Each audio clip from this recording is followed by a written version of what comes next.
दोस्तों आज के इस वीडियो के अंदर हम आप सभी के साथ में अपनी क्लास 8th हिस्ट्री सब्जेक्ट के चैप्टर नंबर 10th के पार्ट 3 को डिस्कस करने वाले हैं। और अगर आपने इससे पहले हमारे पार्ट 2 और फर्स्ट की वीडियो को नहीं देखा है तो जाओ एक बार उनको देख लो, समझ लो, फिर यहाँ पे आना। ठीक है, तो आज हम डिस्कस करने वाले हैं आपकी प्लानिंग फॉर डेवलपमेंट से। और कल हमने एंड किया था इस मैप को आपको समझाते हुए। तो यहाँ पे कहते हैं lifting India and Indians out of poverty and building a modern technical and industrial base were among the major objectives of the new nations. In 1950, the government set up a planning commissions to help design and execute suitable policies for the economic development. This was a broad agreement on what was called a mixed economy model. Here, both the state and the private sector would play important role, complementary roles in increasing productions and generating jobs. अब यहाँ पे basically आप सभी को यही बात बताते हैं कि भाई देखो यार, आपको पता है कि भाई अंग्रेज हमारे भारत को छोड़ के जा चुके थे। तो अब यार हमारे भारत को गरीबी से बाहर लेके आना था, इसके अंदर हमें डेवलपमेंट करनी थी, हमारी जो अर्थव्यवस्था थी यानी कि आपकी इकोनॉमी थी उसको ऊपर लेके जाना था। तो इन सब चीज़ों को यहाँ पे करने के लिए आपकी गवर्नमेंट ने 1950 के अंदर आपके प्लानिंग कमीशन को बनाया। अब प्लानिंग कमीशन का काम क्या था कि भाई जो उसका काम था कि वो पॉलिसी बनाएगा डेवलपमेंट से रिलेटेड हमारे इंडिया की, और उन पॉलिसीज़ को फिर एग्जीक्यूट भी करने में हेल्प करेगा। ठीक है, तो हमारे देश ने यहाँ पे इकोनॉमी की जो मॉडल अपनाया डेवलपमेंट का, वो अपनाया मिक्स्ड इकोनॉमिक मॉडल। अब यार इसके अंदर बेसिकली क्या होता है, जो आपकी स्टेट होती है और प्राइवेट सेक्टर होता है। स्टेट मतलब कि आपकी गवर्नमेंट, प्राइवेट सेक्टर आपको पता ही है कि भाई जैसे कोई आपकी प्राइवेट कंपनीज होती हैं वो सब, ये दोनों मिल के साथ में लोगों को जॉब्स भी प्रोवाइड करेंगी, मतलब कि नौकरियां भी देंगी और साथ में देश की डेवलपमेंट में हेल्प भी करेंगी, यानी कि दोनों साथ में मिलके काम करेंगी। तो ये मॉडल हमारे इंडिया ने यहाँ पे अपनाया। तो चलो अब देखते हैं आगे क्या बोलते हैं।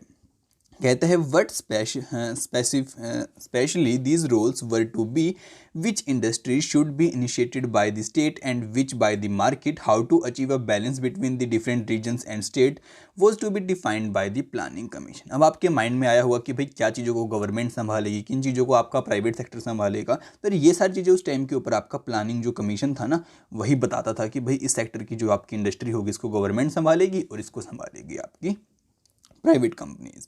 उसके बाद यार स्टेट वर्ड का मतलब यहाँ पे आप सभी को बताते हैं, बेसिकली यही कह रहे हैं कि भाई जो स्टेट वर्ड का मतलब है, हमने आपको यहाँ पे स्टेट्स को रेफर नहीं किया, जैसे कि भाई आपका हरियाणा, पंजाब, राजस्थान, मध्य प्रदेश, ऐसे कोई स्टेट से आपका रिलेट नहीं करता। यहाँ पे स्टेट से मतलब है आपका पूरी गवर्नमेंट से। ठीक है, तो आप इस बात को यहाँ पे याद रखना। अब एक बार इस फिगर नंबर 6 को आप ध्यान से देखिए, यहाँ पे आपको शो कर रखा है the bridge on the Mahanadi river constructed to control the flow of water. ये आपकी महानदी के ऊपर यहाँ पे इन लोगों ने बांध बना रखा है आपके पानी के बहाव को कंट्रोल करने के लिए। अब आगे बताते हैं bridges and dams became the symbol of development in the independence India. कि भाई जो आपका आज़ाद भारत था उसके अंदर जो आपकी डेवलपमेंट होती है यानी कि ग्रोथ होती है, उसके आपके जो सिंबल थे कि भाई हमारे इंडिया के अंदर डेवलपमेंट हो रही है, उसके सिंबल थे आपके जो ये बांध बन रहे थे और जो आपके पुल वगैरह बनाए जा रहे थे। इनको देख के लोग कह सकते थे कि भाई सही में यहाँ पे डेवलपमेंट हो रही है। ठीक है, इसी के साथ आपको आगे शो करता है आपकी फिगर 7 और यहाँ पे शो कर रखा है कि work going on the Gandhi Sagar बांध। कि भाई आपका जब गांधी सागर बांध बन रहा था तब की आपकी पिक्चर आप इसको देख सकते हैं। और यहाँ पे देखिए आपकी जो जेसीबी वगैरह है, क्रेन्स वगैरह हैं, वो कैसे यहाँ पे लगी पड़ी हैं उनकी वायर्स वगैरह के साथ में। फिर कहते हैं this was the first of the 4 dams built on the Chambal river in Madhya Pradesh. कि भाई जो आपकी मध्य प्रदेश के अंदर आपकी हमें चंबल नदी देखने को मिलती है, उसके ऊपर जो आपके पहले 4 बांध बने उनमें से एक था आपका गांधी सागर बांध। ठीक है, और उसका जो आपका बनने का काम था वो 1960 के अंदर कंप्लीट हो चुका था। अब आगे बोलता है इन 1956 second 5 year plan was formulated. कि भाई आपको पता है कि 1950 के अंदर आपका प्लानिंग कमीशन आया था, और अब आपको पता है कि भाई जो स्टार्टिंग में उसने यहाँ पे बांध वगैरह बनाने को बताया, मिक्स्ड इकोनॉमिक मॉडल को अपनाया। अब यहाँ पे आ चुका था आपका 1956। अब यहाँ पे यानी कि 5 साल कंप्लीट हो चुके थे आपके प्लानिंग कमीशन को आए हुए, और यार 5 साल के बाद वो हर बार चेंज करता है कि हमने कितनी डेवलपमेंट की या फिर कितनी नहीं की, मतलब कि सारे हमारे यहाँ पे इन चीज़ों को देखता है, उसके हिसाब से आगे फिर से पॉलिसी बनाता है। तो अब यहाँ पे दोबारा से आपकी पॉलिसी बनने वाली थी, यानी कि आपका सेकेंड 5 ईयर प्लान फॉर्मुलेट होने वाला था प्लानिंग कमीशन के द्वारा। बताते हैं this focus strongly on the development of the heavy industries such as steels and on the building of the large dams. अब यहाँ पे ये जो आपका आया इसका फोकस था यहाँ पे कहा गया है कि भाई इसका फोकस है आपकी जो हैवी इंडस्ट्री होती है, जैसे कि आपकी स्टील इंडस्ट्री हो गई, साथ में आपकी और भी हैवी हैवी जो इंडस्ट्रीज़ होती हैं जो कि मतलब कि बहुत बड़े पैमाने पर काम करती हैं और जिनके बिना हम मतलब कि नहीं रह सकते, जैसे कि आपकी तेल वगैरह की हो गई। तो ऐसी जो आपकी हैवी इंडस्ट्रीज़ थी, एक तो उनकी डेवलपमेंट के ऊपर हम ध्यान देंगे इन 5 सालों के अंदर जो आने वाले हैं, और जो आपके बड़े बड़े बांध बनवाने होंगे एक हम उनके ऊपर ध्यान देंगे। तो ऐसा कुछ यहाँ पे कहा गया। फिर बताया जाता है this sector would be under the control of the state, और ये सारे सेक्टर आपके स्टेट के कंट्रोल में रहेंगे। अब स्टेट से आपका मतलब क्या है, GOVT यानी कि government. This focus on heavy industries and the effort at state regulations of the economy was to guide economic policy for the next few decades. This approach had been strong supporters but also some vocal critics. Some felt that it was put inadequate emphasis on agriculture. Others argued that it had neglected primary education. Still, others believed that it had not taken account of the environment implications of the economic policies. अब यहाँ तक basically आप सभी को क्या बताता, चलो मैं उसको आपको एक ही बारी में बता देता हूँ। हम यहाँ पे कहते हैं कि भाई जो अब हमारे यहाँ पे कमीशन आया, अब आपको पता है कि उसका फोकस क्या था। जो हमारी हैवी इंडस्ट्री थी, आप अपने नोट्स बना सकते हैं हेल्प से, हैवी इंडस्ट्री थी और साथ में जो आते आपके डैम्स हो गए, आपके बांध वगैरह हो गए, इन सभी के ऊपर। तो यार जब ऐसे होने लगा, अब आपको कुछ टाइम तक ये लोग इसी के ऊपर फोकस करने वाले थे। तो कुछ लोगों का ऐसा मानना था कि भाई ये बिल्कुल सही कर रहे हैं, कुछ लोगों का ये मानना था कि भाई ये लोग ऐसा करके गलत कर रहे हैं, इससे जो खेती है यानी कि एग्रीकल्चर है उसके ऊपर अच्छा प्रभाव नहीं पड़ेगा। कुछ का ये मानना था कि भाई यहाँ पे जो प्राइमरी एजुकेशन होती है यानी कि बच्चों के लिए जो ज़रूरी शिक्षा होती है शुरुआती दौर की, उसके ऊपर ये लोग फोकस नहीं कर रहे हैं, तो प्राइमरी जो एजुकेशन है वो बहुत ज़रूरी है। यहाँ ऐसे ही बताते हैं कि कुछ लोगों का ये मानना था कि भाई ये लोग यहाँ पे इन्वायरमेंट की तरफ बिल्कुल भी ध्यान नहीं दे रहे हैं, क्योंकि इन्वायरमेंट हमारे लिए बहुत ज़रूरी होता है। तो अब आगे देखते हैं आगे क्या बोलते हैं। अब कहता है As Mahatma Gandhi's follower Mira Behan wrote in 1949, by the science and machinery, he may get huge returns for our time, but ultimately we come desolations. We have got to study nature, balance, and develop our lives within her laws if we are to survive as a physical, healthy, and the morally decent species. अब यहाँ पे basically कहता है कि भाई जो महात्मा गांधी की एक फॉलोवर थी जिसका नाम था आपका मीरा बहन, तो ये नाम इंपॉर्टेंट, आप इसको याद रख सकते हैं, मीरा बहन। इसने यहाँ पे बताते हैं कि भाई 1949 के अंदर आपका यहाँ पे बताया था कि भाई देखो यार, आपकी जो साइंस और टेक्नोलॉजी की तरफ हम ज़्यादातर बढ़ रहे हैं ना आज के टाइम, जैसे कि भाई डैम बना रहे हैं और हम इंडस्ट्रीज़ की तरफ बढ़ रहे हैं, तो वो अच्छी बात है, इससे हमारी ग्रोथ तो बहुत जल्दी हो जाएगी, एकदम से ऐसे ग्रोथ हो जाएगी। लेकिन अगर हम हमारा जो इन्वायरमेंट है, हमारी जो प्रकृति है, उसके साथ में बैलेंस नहीं बनाएंगे तो आगे चल के हमें बहुत बड़ी दिक्कतों का सामना करना पड़ सकता है, बहुत सारा प्रदूषण हो सकता है एंड और भी बहुत सारी हमें प्रॉब्लम्स और बीमारियां देखने को मिल सकती हैं, जो कि आप खुद से अनुमान लगा सकते हैं माय फ्रेंड्स। तो यार ऐसा कुछ इसका कहना था कि भाई आपको यहाँ पे इन्वायरमेंट के जो आपके लॉज हैं, नियम हैं, और साथ में आपकी डेवलपमेंट है, इन दोनों के बीच में बैलेंस बनाना है। ये नहीं करना कि आप डेवलपमेंट के ऊपर फोकस कर रहे हैं, इन्वायरमेंट को छोड़ दे रहे हैं। तो ऐसा उसका कहना था। तो अब आप बताओ कि कहाँ तक ये सही कह रही है, कहाँ तक गलत कह रही है, जो भी आपको ठीक लगता है आप बताइए जरूर एक बार, ठीक है, कमेंट्स के अंदर। फिर अब आगे आती है हमारे पास सोर्स 2 कि भाई जो आपके नेहरू थे, पंडित जवाहरलाल नेहरू, उनके क्या विचार थे आपके इस 5 ईयर प्लान के ऊपर। तो यहाँ पे बताते हैं prime minister Jawaharlal Nehru was a great supporter of the planning commission. He explain the idea of support of the planning in a series letter he wrote to the chief minister of different states. In a letter 22nd 1952 he said that। अब यहाँ पे आप सभी को बताते हैं कि भाई देखो, जो आपके प्राइम मिनिस्टर जवाहरलाल नेहरू थे वो इसके सपोर्टर थे आपके 5 ईयर प्लान के। ये सारी बातें हमें पता है कैसे पता चली कि उन्होंने यार पंडित जवाहरलाल नेहरू ने बहुत सारे जो आपके सीएम थे ना अलग अलग स्टेट्स के, उनके पास लेटर भेजे और बताया कि भाई अपने स्टेट्स के अंदर आप इसको इम्प्लीमेंट कीजिए। तो उन लेटरों के अंदर उन्होंने ये बातें लिख के भेजी।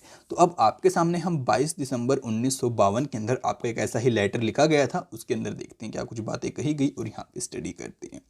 सो अब यहाँ पे कहता है Behind the 5 first-year plan lies the conception of India's unity and a mighty cooperative effort of all peoples of India. We have to remember always that it is not merely the governmental machinery that counts in all this, but even more so the enthusiasm and cooperation of the people. Our people must have the sensation of the partnership in a mighty enterprise of the being fellow travelers toward the next goal that they and we have set before us. The plan may be and has to be based on the calculations of the economists, statisticians and the like, but figures and statistics were important as they are.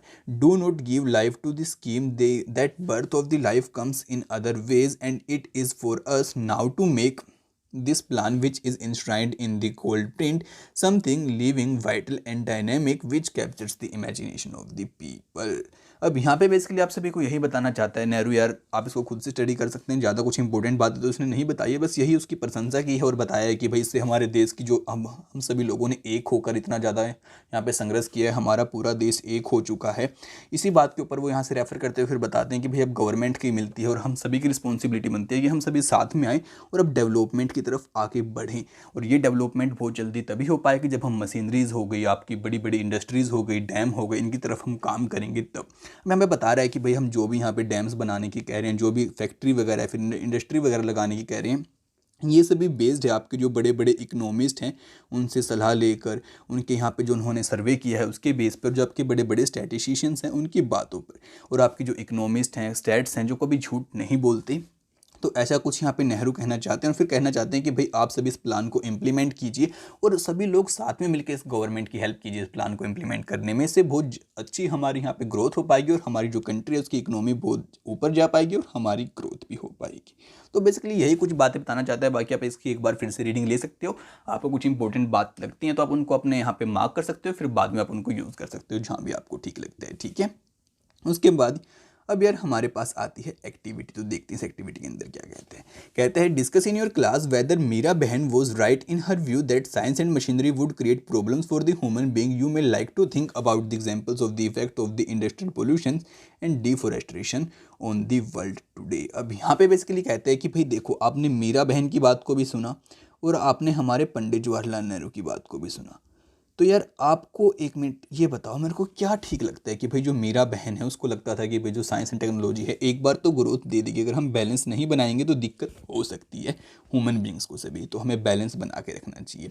और यार आज के time पे आप सभी को पता है कि हम सभी देखते हैं इतना ज़्यादा प्रदूषण हो चुका है, आपका पोल्यूशन फैल चुका है, एंड साथ ही हम देख सकते हैं कि आपके बहुत सारे पेड़ों की कटाई हो रही है। तो इस बेस पे आप क्या कह सकते हो कि भाई जो आपके पंडित जवाहरलाल नेहरू थे और मीरा बहन थी वो कहाँ तक, किस हद तक ठीक थे, क्या कैसा करना चाहिए था, नहीं करना चाहिए था। तो मे भी आप क्वेश्चन को यहाँ पे पकड़ चुके हो, तो फटाफट से उसका आंसर कमेंट करके बताइए मेरे को, या फिर आप मेरे पास सेंड भी कर सकते हैं। आपको डिफरेंट हैंडल्स के लिंक डिस्क्रिप्शन के अंदर देखने को मिल जाएंगे। ठीक है, तो चलो अब आगे देखते हैं। तो यार इस पिक्चर को देखो, ये है आपकी फिगर 8। यहाँ पे शो कर रखा है आपको Jawaharlal Nehru at the Bhilai steel plant, कि भाई आपके जो जवाहरलाल नेहरू हैं भिलाई स्टील प्लांट में यहाँ पे पहुँचे हुए हैं। तो आप देख सकते हैं जवाहरलाल नेहरू को। हमें बताते हैं कि the Bhilai steel plant was set up with the help of the former Soviet Union in 1959, कि भाई ये आपका प्लांट सेटअप किया गया था सोवियत यूनियन की हेल्प से 1959 के अंदर। ठीक है, इस डेट को भी आप याद रखना। फिर कहता है located in the backward rural area of the Chhattisgarh, it came to be seen as an important sign of the development of the modern India after independence. कि भाई अब यहाँ पे कहते हैं कि भाई देखो, ये आपका यहाँ पे सेटअप किया गया था, जो आपका छत्तीसगढ़ है ना उसके काफ़ी बिछड़ा हुआ बैकवर्ड सा एरिया था वहाँ पे। और यहाँ पे बताया जाता है कि भाई ये एक सबसे इम्पोर्टेंट साइन था यहाँ पे डेवलपमेंट का। अब आगे आप सभी को कहते हैं the search for an independent foreign policy, कि भाई अब हमारी तलाश क्या थी कि भाई हमारी इंडिपेंडेंट फॉरेन पॉलिसी रहेगी, यानी कि ना तो हम उस देश की तरफ हैं ना हम उस देश की तरफ हैं, हम सिर्फ अपनी ग्रोथ की तरफ हैं। तो यार ऐसी कुछ इंडिपेंडेंट पॉलिसी हमारे नेहरू यहाँ पे चाहते थे। तो चलो देखते हैं अब इंडिपेंडेंट फॉरेन पॉलिसी के बारे में क्या कुछ बातें यहाँ पे सीखने को मिलती है। ठीक है, तो चलो इसको देखते हैं फटाफट। यहाँ पे कहता है India gain freedom soon after the devastations of the Second World War. At that time, a new international body, the United Nations, formed in 1945, was its infancy. In 1950s and 60s, saw the emergence of the Cold War, that is power rivalries and ideological conflict between the USA and the USSR, with both countries creating military alliance. This was also the period when colonial empire were collapsing and many countries were attaining independence. Prime Minister Jawaharlal Nehru, who was also the foreign minister of the newly independent India, developed free Indian foreign policy. In this context, new non-alignment formed the bedrock of this foreign policy. अब यहाँ पे basically आप सभी को क्या बातें बताते हैं, चलो उसको बताते हैं। कहते हैं कि भाई देखो यार, ये बात तो आप सभी जानते हो कि भाई आपका जब वर्ल्ड वॉर सेकंड चल रहा था तभी हमारे देश को यहाँ पे आज़ादी मिली थी, ठीक है। और मतलब कि आपका वर्ल्ड वॉर एंड होने पर ही था तभी हमें आज़ादी मिल चुकी थी। अभी हमें बताता है कि जो आपका यूएन, आपने सुना होगा यूनाइटेड नेशंस जिसको हम बोलते हैं, जो कि फैसला सुनाता है, वो उसकी यार आपके यहाँ पे वो उसकी मतलब कि स्थापना की गई थी आपकी 1945 के अराउंड। अभी यहाँ पे बताता है कि भाई उसकी तो स्थापना आपकी हुई हुई थी, उसने अपना काम स्टार्ट किया था, लेकिन तभी जो आपका 1950 से लेके 60s तक का टाइम रहा ना, इस टाइम पे आपकी एक दो बड़ी पावर थी। तो मैंने आपको यहाँ पे कल वाले पार्ट के अंदर जो मैप दिखाया था ना, आप एक बार उसके मैप को देखना जाके, आपको ऊपर ऐसे दिखाई देगा आपका यूएसएसआर लिखा हुआ, ठीक है। तो एक तो वो वाला एरिया हो गया, और एक आप सभी को पता है यूएस आपका, यानी कि यूनाइटेड स्टेट्स। अब यहाँ पे आप सभी को बताता है कि भाई इन दोनों के बीच में आपका कोल्ड वॉर चला हुआ था, यानी कि यार जो बातों बातों का युद्ध कहते हैं ना हम, वो चला हुआ था, ठीक है। कि भाई वो उसको ऐसे बातों में गिराने पे लगा, वो उसको लगा हुआ है, मतलब कि इनके यहाँ पे विचार नहीं मिल रहे थे दोनों के। और यही आपका वो समय भी था जब बहुत सारे देश यहाँ पे आज़ाद हो रहे थे, यानी कि जहाँ पे अंग्रेज़ों का राज था, अब वो सभी यहाँ पे अंग्रेज़ों को भगा रहे थे, यानी कि मानो ये ब्रिटिश लोग थे तो इन सभी को यहाँ से भगा रहे थे। तो अभी देश नए नए आज़ाद हुए हैं, तो यार इनको इन लोगों ने ऑप्शन दिया कि भाई आप एक काम करो, या तो यूएस को ज्वाइन कर लो या यूएसएसआर को ज्वाइन कर लो। तो इनके पास ये ऑप्शन दिया गया। लेकिन जो हमारे पंडित जवाहरलाल नेहरू थे, उन्होंने कहा कि भाई हम जो हमारी फॉरेन पॉलिसी होगी, यानी कि भाई जो हमारी विदेशी पॉलिसी, कि हम विदेशों के साथ में कैसे यहाँ पे रहेंगे, कैसे संबंध बना के रखेंगे, वो रहेगी हमारी नॉन अलाइनमेंट की। यानी कि ना तो हम आपके साथ है सर, ना तो हम आपके साथ हैं, हम रहेंगे अपना इंडिपेंडेंट, हमें तो अपनी ग्रोथ के ऊपर फोकस करना है जस्ट। और इसी तरीके से हमारी बेड रॉक यानी कि नींव रखी गई फॉरेन पॉलिसी की, ठीक है। तो ये बात में भी क्लियर होनी चाहिए आप सभी को, जो कोई ज़्यादा बड़ी रॉकेट साइंस यहाँ पे नहीं है। फिर कहते हैं led by statesman from Egypt, Yugoslavia, Indonesia, Ghana and India, the non aligned movement urge countries not to join either of the two major alliance, but their this policy of staying away from alliance was not a matter of remaining isolated or neutral. The former means remaining aloof from the world affairs, whereas non-aligned countries such as India played an active role in mediating between the America and the Soviet alliance. अब यहाँ पे basically आप सभी को बताता है कि भाई जैसे हमारा इंडिया था, ऐसे ही आपकी जो इजिप्ट हो गई, यूगोस्लाविया हो गई, इंडोनेशिया हो गई, घना हो गई, ये सभी भी आपके ऐसे इन्होंने इंडिया को देखते हुए नॉन अलाइनमेंट की तरफ जाना पसंद किया। फिर यहाँ पे बताते हैं कि हमारे इंडिया ने उस टाइम पे बहुत अच्छा एक लीडर की तरह रोल प्ले किया आपकी नॉन अलाइनमेंट के अंदर। अब यहाँ पे यार आपके इंडिया ना तो यूएस की तरफ था ना यूएसएसआर की तरफ था, तो दोनों के बीच में आकर उन्हें समझौता कराने की भी कोशिश की। फिर बताते हैं they try to prevent war, often taking a humanitarian and the moral stand against war. However, for one reason or another, many non-aligned countries, including India, got involved in the war. सब यहाँ पे बताता है कि भाई देखो यार, ये दोनों कंट्रीज़ तो थी ना आपकी, मतलब जैसे कि इंडिया हो गई और बहुत सारी कंट्रीज़ हो गई, ये चाहती थी यहाँ पे जो लड़ाई है, वॉर है, वो अब ना हो। लेकिन जो बाद में यहाँ पे लड़ाई हुई, तो यार जो कंट्री थी ना जो चाहती थी कि हम यहाँ से अलग रहें, उनको भी चाहते हुए भी ना चाहते हुए भी आप ये समझ लो कि बस लड़ाई के अंदर उनको भाग लेना पड़ा, ठीक है। अभी आप इतना समझिए। उसके बाद आप इस पिक्चर को देखिए, अब यहाँ पे शो कर रखी है आपको जवाहरलाल नेहरू एंड कृष्णा की पिक्चर। आपको यहाँ पे बता रखा है कि मैनन arrive at the United nation. अभी इसका नाम था कृष्णन मैनन, और ये आपकी यूएन के अंदर जा रहे हैं और उसकी पिक्चर है आपकी। वो कहते हैं कि Krishnan Menon led the Indian delegations to the UN between 1952 and 62 and argued for a policy of non alignment. कि भाई जो कृष्ण मैनन थे ना, वो हमारे इंडिया की जो पॉलिसी थी उसको 52 से 62 के बीच में आपके यहाँ पे यूएन के अंदर लेके गए और कहा कि भाई यहाँ पे इंडिया ऐसे नॉन अलाइनमेंट की पॉलिसी को फॉलो नहीं कर सकता। उसके बाद यार मतलब कि उसका एक तरीके से आर्ग्यू करने की कोशिश की।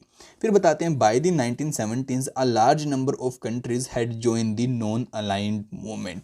लेकिन हुआ क्या कि 1970 के आसपास बहुत सारी कंट्रीज़ ने यही ज्वाइन कर लिया कि भाई हम ना तो यूएस की तरफ है ना यूएसएसआर की तरफ है, यानी कि नॉन अलाइंड मूवमेंट ज्वाइन कर ली, ठीक है। अब उसके बाद आप इस पिक्चर को देखिए, यहाँ पे है आपकी फिगर नंबर 10 और शो कर रखा है कि leader of the Asian and African countries meet and Bandung Indonesia 1955। कि भाई जो आपकी अफ्रीका की कंट्रीज़ हैं और आपकी जो एशिया की कंट्रीज़ हैं, उनके बहुत सारे लीडर यहाँ पे आए और सभी ने मिलके बातचीत की। और ये है आपकी जो मीटिंग हुई थी बंदगन के अंदर, बंदूंग इंडोनेशिया के अंदर 1955 के अंदर हुई थी। आपके बताते हैं कि over 299 newly independent state participated in this famous conference to discuss how Afro Asian nations could continue to oppose colonialism and western domination. और यहाँ पे यार इनकी मीटिंग हुई थी, बहुत इसको प्रसिद्ध मीटिंग माना जाता है। और यहाँ पे सभी लोगों ने मिलकर यही डिस्कस किया कि भाई जैसे अब अंग्रेज आके हमारे ऊपर राज करके चले गए, यानी कि उन लोगों ने हमको कॉलोनाइज़ कर लिया, तो अब हम ऐसा क्या करें कि हमें कोई भी आगे से कॉलोनाइज़ ना कर पाए, और जो हमारे वेस्ट के लोग हमारे ऊपर अपना मतलब कि हमसे अपने आप को बड़ा बताते हैं उसको हम ऐसा अधिकार ना दें, यानी कि जो हमसे मतलब कि अपने आप को बड़ा दिखाते हैं, हम उनको ऐसा ना दिखाने दें, तो हम ऐसा क्या करें। ये बातें कुछ इन लोगों ने यहाँ पे सारे लीडर्स ने बैठ के डिस्कस की, बस यही हुआ था मीटिंग के अंदर, ठीक है। अब आगे बताते हैं द नेशन 60 ईयर ऑन, कि भाई अब हमारे देश को बने 60 साल हो चुके हैं। ये आपका एक टॉपिक है नया, तो देखते हैं यहाँ पे हमें क्या बातें सीखने को मिलती है, ठीक है। अब यहाँ पे कहते हैं on 15 August 2007 India celebrate 60 year of its existency as a free nation. How well has the country done in this time, and to what extent has it fulfilled the ideals set out in its constitution? अब यहाँ पे basically आप सभी को बताते हैं कि भाई देखो यार, जो आपका 15 अगस्त 2007 का मनाया हम लोगों ने, तो उस टाइम के ऊपर हमारे इंडिया ने सेलिब्रेट किया कि भाई हमें 60 साल हो चुके हैं अब आज़ाद हुए हुए, और यार हमारे ने मतलब कि जो अपना संविधान बनाया था उसकी वजह से हमने कितनी डेवलपमेंट ली है, कितना कुछ हमने यहाँ पे अचीव किया है, तो उस सभी बातों का अनुमान लगाया गया। फिर बताते हैं that India is still united and that it is still democratic are achievements that we might just be proud of. Many foreign observer held fact that India could not survive. अब यहाँ पे बताता है कि भाई जो इंडिया था वो इस बात से गर्व कर रहा था कि भाई जो हम हैं आज भी एक के एक बने रहे, यानी कि हम बिखरे नहीं, और साथ में हमने अपने लोकतंत्र को भी अचीव किया और भी बहुत सारी अचीवमेंट्स को मतलब कि हमने अचीव किया। इस वजह से हमें हमारे ऊपर गर्व है। और जो हमारे कुछ फॉरेन ऑब्जर्वर थे उस टाइम पे कहते थे कि भाई इंडिया तो बिखर जाएगा, टूट जाएगा, लेकिन हम अभी भी सर्वाइव कर पाए एज अ सिंगल कंट्री। यानी कि अब आप खुद ही देखो यार, इतनी सारी भाषा बोली जाती हैं, हर एक रीजन में भाषा बदल जाती है, कुछ लोगों का कुछ मानना है, कुछ का कुछ मानना है। तो बहुत सारे लोग यही बात कह रहे थे कि भाई यहाँ पे इंडिया टूट जाएगा अलग अलग देशों के अंदर, लेकिन ऐसा नहीं हुआ, हमारा देश एक बना रहा। फिर बताते हैं that it would break up into many parts and each region or linguistic group seeking to form a nation of its own. देखा, यही बात यहाँ पे बता रहे, कह रहे हैं कि भाई बहुत सारे जो आपकी फ़ॉरेन मतलब कि जो लोग सोचते हैं या फिर बताते हैं, थ्योरी वगैरह देते हैं, उनका ये कहना था कि भाई इंडिया बिखर जाएगा अलग अलग भाषा के अंदर या फिर अलग अलग धर्म वाले लोगों के अंदर, और सभी अपना अपना देश मांगने की यहाँ पे डिमांड करेंगे, लेकिन ऐसा नहीं होता है। फिर आगे बोलते हैं Others believe that it would come under military rule, however, as many as 13 general elections have been held since independence, as well as hundreds of state and the local election। अब यहाँ पे बताता है कि आप सभी को कि भाई कुछ का ऐसा मानना था कि हमारा देश जो था वो मिलिट्री के रूल के अंदर चला जाएगा, लेकिन यार हमारे देश के यहाँ पे जो नेता थे, लीडर्स थे, उन सभी को गर्व था, और जितने भी लोगों ने देश के अंदर सहयोग दिया, मतलब पूरे देश को ही इस बात से गर्व था कि भाई हमारे देश में अभी तक 13 सफल आपके जो बड़े इलेक्शन होते हैं वो हो चुके हैं, और 100 से ऊपर आपके जो लोकल इलेक्शन होते हैं वो हो चुके हैं। अब ये बात कर रहा हूँ मैं आपकी 2007 15 अगस्त की, ठीक है ना, तो आज से कंपेयर मत करना आप सभी, मैंने पीछे ये बात बता दी थी आपको, ठीक है ना। तो चलो अब आगे देखते हैं। अब कहते हैं there is a free press as well as independent judiciary, कि भाई जो हमारी प्रेस है, मीडिया है, वो भी फ्री है, और जो हमारी जुडिशरी है यानी कि न्यायपालिका है वो भी हमारी बिल्कुल इंडिपेंडेंट है, यानी कि सभी को अच्छे तरीके से न्याय देती है। फिर बताता है finally the fact that people speak different language और practice different faiths has not come in a way of national unity, कि भाई अगर हम आपको फाइनली बताएं कि भाई जो हमारे मतलब कि लोगों का अलग अलग मानना है, लोगों की अलग अलग आपको पता है इच्छाएं रहती हैं, और उनकी मतलब कि कुछ मतलब कि किसी की कोई भाषा है, किसी की कोई भाषा, लेकिन तभी भी वो सारे यहाँ पे देश की यूनिटी के अंदर यानी कि देश की एकता के अंदर बंधे रहे, तो बहुत बड़ी बात थी। अब हमें बताता है ऑन दी अदर हैंड, अगर हम दूसरी तरफ देखें, डीप डिवीज़न परसिस्ट, कि भाई अभी भी हमारे समाज के अंदर आपको पता है कि हमको भेदभाव या फिर डिवीज़न देखने को मिलता है। ये हमारे लिए थोड़ी दुख की बात भी है। Despite constitutional guarantees the untouchables or they are not refer to the Dalits face violence and discriminations in many part of the rural India. They are not allowed to access the water sources, temples, parks and the other public places। अब यहाँ पे basically आप सभी को बताते हैं कि देखो यार, हमारे संविधान के अंदर तो ये बात लिखी हुई है कि हमें कि भाई यहाँ पे भेदभाव नहीं करना है, लोगों को अनटचेबल नहीं समझना है, लेकिन आज भी हमारे देश के अंदर कुछ पार्ट्स के अंदर जो कि आपके गांव के एरिया रहते हैं, या फिर मैं बताऊं कि थोड़े रूरल टाइप के एरिया रहते हैं वहाँ पे, मैं सभी गाँव को भी नहीं कहना चाहूँगा, वहाँ पे अभी भी हमें कुछ ऐसा देखने को मिलता है कि भाई जो आपके अनटचेबल लोग होते हैं, दलित लोग होते हैं, उनको पानी नहीं पीने दिया जाता वाटर सोर्सेज से, यानी कि उनको मंदिरों में नहीं जाने दिया जाता, जो आपकी पब्लिक प्लेसेस होती हैं वहाँ पे नहीं जाने देते, साथ में पार्क्स के अंदर नहीं जाने देते। लेकिन यार इसके अंदर काफ़ी सुधार भी आ रहा है, और अगर आप और हम सभी लोग इस बात को ठान लेंगे, मिलकर वो करने की कोशिश करेंगे, तो ये कोई बड़ी बात भी नहीं है, हम इसको जल्दी अचीव कर लेंगे। लेकिन पहले से हमने बहुत सारी डेवलपमेंट यहाँ पे पा ली है। अब बताते हैं, and despite the secular ideals enshrined in the constitutions, there have been clashes between different religious groups in many states। अभी हमें बताता है कि हमें बहुत बार ये भी देखने को मिलता है कि भाई अलग अलग धर्म के लोगों के बीच में कई बार वाद विवाद हो जाता है हमारे इंडिया के अंदर। लेकिन यार जब आज़ादी के टाइम पे हम सभी एक हुए थे, तो हम बाद में भी तो एक हो सकते हैं ना।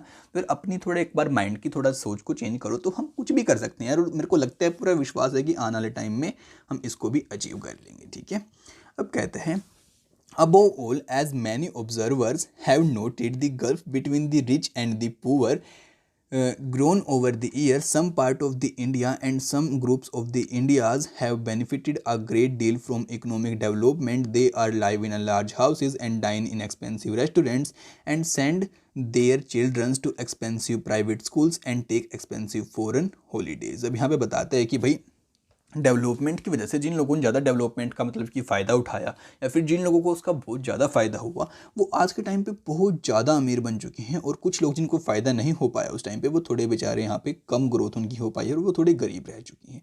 इस वजह से जो आपके ऊपर वाले लोग हैं, ये भाई महंगे महंगे रेस्टोरेंट के अंदर खाना खाते हैं, अपने बच्चों को हाई लेवल के प्राइवेट स्कूल्स के अंदर पढ़ाते हैं, मतलब कि सारी चीज़ें अमीरों वाली करते हैं और ये उतनी अफोर्ड नहीं कर पाते। तो ये कुछ यहाँ पे डिस्क्रिमिनेशन है, लेकिन यार हम सभी अगर मिलकर काम करेंगे तो हम इसको भी यहाँ पे नीचे ला सकते हैं और सभी लोगों को यहाँ पे इक्वली कर सकते हैं, जैसा कि हमारे संविधान के अंदर लिखा हुआ है। ठीक है, हम आगे बोलते हैं। अब कहता है, at the same time many other continue to live below the poverty line, housed in the urban slums or living in remote villages or lands that yield little can not afford to send their childrens to school. अब यहाँ पे बता रहा है कि भाई आज भी बहुत सारे लोग आपकी गरीबी रेखा से नीचे रहते हैं, तो यार भाई उनको भी यहाँ पे मतलब कि हमारी गवर्नमेंट को, हम सभी लोगों को मिलकर यहाँ पे काम करना चाहिए उन लोगों को यहाँ पे गरीबी रेखा से बाहर लाने के लिए। वैसे यार काफ़ी लोग बाहर भी आए हैं, लेकिन अभी भी यहाँ पे कुछ लोग नीचे रहते हैं, फिर उनके लिए हमें डेफिनेटली काम करना चाहिए। तो भाई यहाँ पे तो मैं भी ये बात कहना चाहूँगा। अब आगे बोलते हैं कि भाई देखो यार, जो गरीब बच्चे होते हैं उनके पेरेंट्स अपने बच्चों को अच्छे स्कूलों में नहीं भेज पाते, तो ये भी एक उनके लिए प्रॉब्लम है। तो इसके लिए भी हमारी गवर्नमेंट वैसे बहुत सारी स्कीम्स लेके आ रही है, लेकिन फिर भी वो लोगों तक ज़्यादा अच्छे से नहीं पहुँच पाती है। तो हमें उस सिस्टम को थोड़ा बहुत सुधारने की यहाँ पर ज़रूरत है। फिर कहते हैं, the constitution recognise equality before the law, but in real life some Indians are more equal than others. कि भाई हमें बताता है कि हमारा संविधान कहता है कि भाई लॉ के सामने सभी समान हैं, यानी कि इक्वालिटी होनी चाहिए हमारे लॉ के सामने। लेकिन अभी भी हम रियलिटी लाइफ के अंदर बताएं तो कुछ हमें यहाँ पे मतलब कि अनइक्वालिटी सी देखने को मिलती है। हमें उसके ऊपर भी यहाँ पे सुधार करने की ज़रूरत है, हमारी गवर्नमेंट को भी काम करने की ज़रूरत है। यानी कि अब यहाँ पे एंड में आप सभी को खामियां भी बता रहा है और ये भी बता रहा है साथ में कि हमने क्या कुछ अचीव कर लिया है अब तक। फिर बताते हैं, judged by the standards itself as at independence the Republic of India has not been a great success but it has not a failure either. हमें बताता है कि भाई इन सभी तथ्यों के बेस पर, इन सभी बातों के बेस पर हम अब तक कह सकते हैं कि भाई हमारा जो इंडिया है वो एक डेमोक्रेटिक कंट्री है, रिपब्लिक कंट्री है, लेकिन ये पूरी तरह से सक्सेस भी नहीं हुआ इस चीज़ के अंदर और पूरी तरह से यहाँ पे फेल भी नहीं हुआ। यानी कि अब तक यार हम यहाँ पे बीच के अंदर हैं, बीच में ही लगा लो आप। ना तो पूरी तरीके से चीज़ सक्सेस हुई है, ना पूरी तरीके से फेल हुआ। तो यार अगर हम बीच में, तो ऊपर हम जा सकते हैं डेफिनेटली, अगर हम सभी लोग मिलकर काम करते हैं, सहयोग करते हैं। बाकी आप एक बार इस पिक्चर को देखिए जो कि आपकी फिगर 11 है। यहाँ पे बताता है कि Dharavi in Bombay is one of the world largest slum. कि भाई आपकी जो धारावी है वर्ल्ड के अंदर आपके लार्जेस्ट स्लम्स के अंदर इसका नाम गिना जाता है। और यहाँ पे आप एक काम करो, एक बार पीछे देखो यार, आपको देखो कितनी ऊंची ऊंची बिल्डिंग्स दिखाई देंगी, और एक बार यहाँ पे देखो यार लोगों के घर बेचारे कैसे हैं। तो ये बात यहाँ पे दिखाना चाहता है कि भाई देखो समाज के अंदर हमें कैसे यहाँ पे डिस्क्रिमिनेशन देखने को मिलता है। फिर बताता है, notice the high rise buildings in the background. देखा कि भाई आप एक बार बैकग्राउंड में अपनी जो आपकी ऊंची ऊंची बिल्डिंग्स हैं उनको जरूर देखो। अब चलो यार एल्सवेयर के अंदर आपको एक मज़ेदार बात और बताते हैं। बाकी आप इस फिगर को देखो एक बार, उससे पहले यहाँ पे दिखा रखे कि आपका जो तमिल मिलिट्री सोल्जर है उसके हाथों में गन है और यहाँ पे सिविल वॉर इन श्रीलंका का आपका ये सिंबल हमें देखने को मिलता है। तो अभी क्या वॉर था, क्या कुछ सीन था, चलो इसके बारे में भी आपको बताते हैं कि श्रीलंका के अंदर आखिरकार हुआ क्या। अब यहाँ पे कहते हैं इन 1956 the year of the states of India were recognised on the basis of the language, the parliament of the Sri Lanka introduced an act recognizing Sinhals as the sole official language of the country. This made Sinhals the medium of the instructions in all schools and the colleges, in public examinations and in the courts. The new act was opposed by the Tamil-speaking minorities who lived in the north of the island. When you deny me my language, said one Tamil MP, you deny me everything. You are hoping for a divide, Ceylon warned another, adding, do not fear, I assured you will have a divide Ceylon. अब यहाँ पे basically आप सभी को यही बात बताना चाहता है कि भाई जैसे आपकी 1956 के अंदर हमारी जो इंडिया की स्टेट्स आपको पता है भाषा के आधार पर जब बंटना स्टार्ट हुई थी, तो तभी जो आपका श्रीलंका की पार्लियामेंट थी ना, उसने एक लॉ पास कर दिया और कह दिया कि भाई जो आपकी सिन्हाल भाषा है वहाँ की, ये हमारी ऑफिशियल लैंग्वेज रहेगी और यही यहाँ पे हमारी जो मतलब कि जो भी गवर्नमेंट काम करती है, जो भी लोग काम करते हैं ऑफिशियली, उस सभी के अंदर आपकी यही भाषा यूज़ की जाएगी। फिर बताते हैं लेकिन आपका जो श्रीलंका है आपको पता है हमारे इंडिया के नीचे कुछ ऐसा पड़ता है और यहाँ पे नॉर्थ के अंदर कुछ यहाँ पे ऐसा पार्ट है जहाँ पे आपके तमिल लोग भी रहते हैं। तो यार उन लोगों ने इस बात का मतलब कि अपोज़ किया। उन्होंने कहा कि नहीं भाई ऐसा नहीं होना चाहिए, हमें भी हमारी भाषा का हक दो, ऐसा नहीं हो सकता कि आप इसी को हमारी भाषा बना दोगे। और फिर उन लोगों ने ऐसी ऐसी बातें यहाँ पे कही कि भाई अगर तुमने हमसे मना कर दिया कि भाई तुम्हारी भाषा ही नहीं है तो हमारे लिए तुमने सब कुछ ही मना कर दिया। कुछ का कहना था कि भाई यहाँ पे अगर ऐसा ही अगर आप करोगे तो यहाँ पे जो ये है हम इसको डिवाइड भी कर सकते हैं, यानी कि श्रीलंका के दो देश भी बन सकते हैं। फिर बताता है an opposition member himself Sinhal speaking predicted that if the government did not change its mind and insisted on the act being passed to thrown little blade states might get yet arise one of the little states। अभी हमें बताता है कि भाई एक यहाँ पे सिन्हाल बोलने वाला है, जो उनका लीडर था, वो कहता है कि भाई अगर गवर्नमेंट इनको भी अधिकार नहीं देगी, इन लोगों के साथ में ऐसा करेगी तो ये बहुत बुरी बात होगी। और मेरे को भी ऐसा लगता है कि भाई हमारी जो एक पूरी मतलब की कंट्री है वो दो कंट्रीज़ के अंदर बढ़ जाएगी। ठीक है, अब आगे बताता है, फिर कहते हैं for several decades now a civil war raged in Sri Lanka, whose roots lie in the imposition of the Sinhal language on the Tamil-speaking minority and another South Asian countries. Pakistan was divided into two when the Bengali speaker of the East felt that their language was being suppressed. By contrast, India has managed to survive as a simple nation, in part because the many regional languages were given freedom to flourish. Had Hindu been imposed on the South India in a way that the Urdu was imposed on the East Pakistan or Sinhal on the North Sri Lanka, India too might have seen civil wars and fragmentations. Contrary to the fears of Jawaharlal Nehru and Sardar Patel, linguistic states have not threatened the unity of the India। अब यहाँ पे basically बताते हैं कि भाई देखो यार, ऐसे ही आपका जो पाकिस्तान था, आपको पता है कि एक वेस्ट पाकिस्तान था, एक ईस्ट पाकिस्तान था। अब यहाँ पे यार उन लोगों ने अपनी भाषा के इसके ऊपर थोपना स्टार्ट कर दिया, जिस वजह से यार इन लोगों ने यहाँ पे बंटवारे की तरफ इन लोगों ने अपना वो किया और ये लोग आपका पाकिस्तान बढ़ चुका है, बांग्लादेश आज के टाइम पे हम इसको बोलते हैं और पीछे है आपका पाकिस्तान। तो बेसिकली यार यही बात बताता है आप सभी को कि ऐसा ही कुछ आपके श्रीलंका के अंदर भी हुआ था, लेकिन हमारे इंडिया के अंदर भी ये होना स्टार्ट हुआ था। लेकिन हमने क्या किया कि भाई हिंदी हमारी भाषा है, साथ में इंग्लिश भी है, हम इंग्लिश को भी बढ़ावा देते हैं और साथ में आप अपनी भाषा को भी यहाँ पर बढ़ावा दे सकते हैं। हम आपकी भाषा को कम्प्लीटली नहीं दबा रहे हैं, क्योंकि हमारे जो जवाहरलाल नेहरू थे, सरदार पटेल थे, उनको भी ऐसा ही फियर यहाँ पे होता था। अब बताते हैं rather they depend this unity once the fear of the one's language being suppressed has gone, the different linguistic groups have been contained to live as a part of a nation called India।